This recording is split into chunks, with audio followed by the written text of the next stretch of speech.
নমস্কার বন্ধুরা, কেমন আছেন? আজকের ভিডিওতে আমি তোমাদেরকে বলবো রেজিস্ট্রেশন ক্যাম্প তুমি দেখতে পাচ্ছ।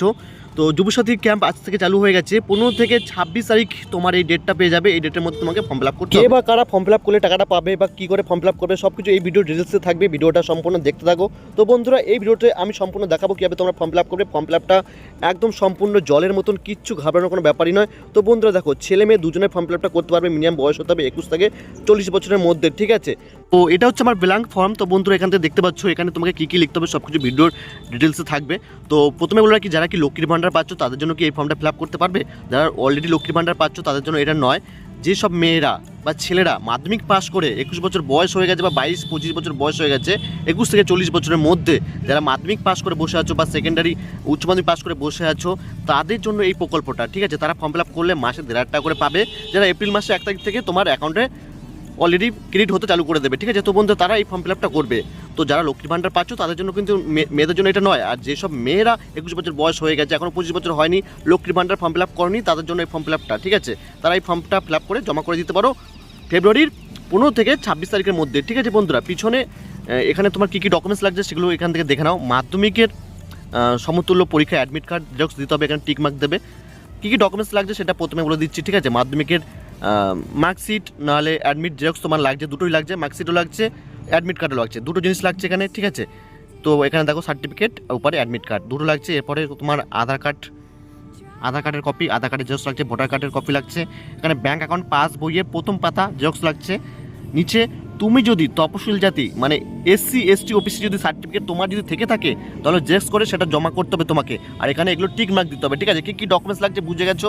চলো এবার তোমাদেরকে বলে দিই ফর্ম ফিল আপ কীভাবে করবে। দুয়ারে সরকার রেজিস্ট্রেশন নম্বর এখানে দেবে, যেখান থেকে ফর্মটা তুলছে দুয়ারে সরকার। তোমার যেখানে দুয়ারে সরকার বসছে তাদের কাছে এই নাম্বারটা পাবে, তাদের কাছ থেকে নিয়ে বসিয়ে দেবে বা তারা বসিয়ে দেবে। আধার কার্ড নাম্বার তোমার, ঠিক আছে? এখানে তোমার নাম নিচে, এখানে মাধ্যমিকের অ্যাডমিট কার্ডে যেই নামটা আছে সে নামটা এখানে বসাবে। তারপর মোবাইল নাম্বার ব্যাঙ্ক অ্যাকাউন্টের লিঙ্ক যুক্ত, সেই মোবাইল নাম্বারটা এখানে দেবে। ইমেল আইডি তোমার যদি ইমেল আইডি থেকে থাকে নিশ্চয়ই দিয়ে রাখবে এখানে, ঠিক আছে? ডেট অফ বার্থ দেবে। এখানে কি বলেছে, তারিখ মাস বছর। তারিখ দেবে প্রথমে, তারপর মাস, তারপর এখানে বছর, যেরকম 1997, 98, 2000 এটা এখানে দেবে সালটা। এরপর এখানে কত বছর বয়স হলো তোমার সেটা এখানে দেবে, ঠিক আছে? তো এরপরে তোমার মাতার নাম দেবে, তোমার পিতার নাম এখানে আছে। তুমি যদি বিয়ে করে থাকো, যদি স্ত্রী থেকে থাকে স্ত্রীর নামটা দেবে। ফর্মটা যদি তুমি যদি মহিলা হয়ে থাকো তাহলে তোমার স্বামী আছে, যদি বিয়ে করে থাকো তাহলে স্বামীর নামটা এখানে দেবে, বুঝতে পেরেছো? যদি না বিয়ে করে থাকো এখানে কিছুই দিতে হবে না। এখানে তুমি টিক মার্ক দেবে, তুমি SC না ST OBC, তোমার কি সার্টিফিকেট আছে সেই সার্টিফিকেট নাম্বারটা এখানে দেবে, সার্টিফিকেট নাম্বার, ঠিক আছে?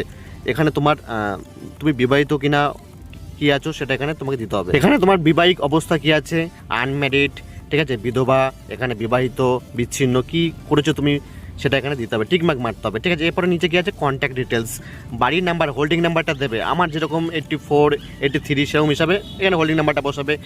গ্রাম শহর নগরী, যেরকম আমার টাউন হচ্ছে বর্ধমান, প্রপার বর্ধমান থেকে বর্ধমান লিখবো।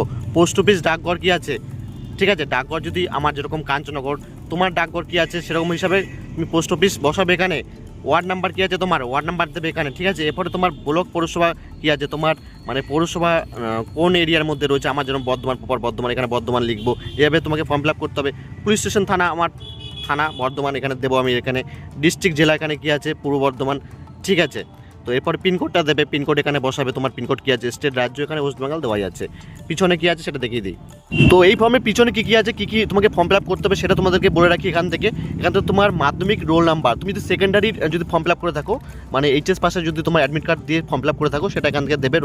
রোল দেবে, এরপরে নাম্বার দেবে, এরপরে কোন বর্ষতে মানে কোন বছরে পাস করেছো সেটা এখানে দেবে। সব অ্যাডমিটে থাকবে এখানে, ঠিক আছে? দেবে। তোমার নিচে কি বোর্ড আছে, তো আমার তো WBBAC, তো সেটা আমি এখান থেকে টিক মার্ক দেবো। এখানে লিখতেও পারবে, তুমি এখানে লিখে দেবে, হ্যাঁ? তো এটা হচ্ছে সেন্ট্রাল, মানে কোন আন্ডারে তুমি পাস করেছো সেটা এখানে তোমাকে টিক মার্ক দিতে হবে, এখানে লিখতে হবে। তো বর্তমান পেশা, এখানে বর্তমান পেশা দেবে, ঠিক আছে? আমি যেরকম লেবার, তুমি যদি বিজনেস করে থাকো সেটা এখানে লিখবে বিজনেস। তো এখানে শিক্ষাগত যোগ্যতা সর্বোচ্চ মাধ্যমিক পাস করে, অনেকে উচ্চ মাধ্যমিক পাস করে থাকে, তো সেটা উচ্চ মাধ্যমিক পাস লিখবে। এখানে তুমি যদি BA পাস, গ্র্যাজুয়েট কমপ্লিট করে থাকো সেটাও এখানে দেবে, ঠিক আছে? এখানে লিখে দেবে। এরপরে তোমার কী আছে, ব্যাঙ্ক অ্যাকাউন্ট নাম্বার, ব্যাংকের নাম দেবে, তোমার ব্যাঙ্ক নাম্বার কী আছে।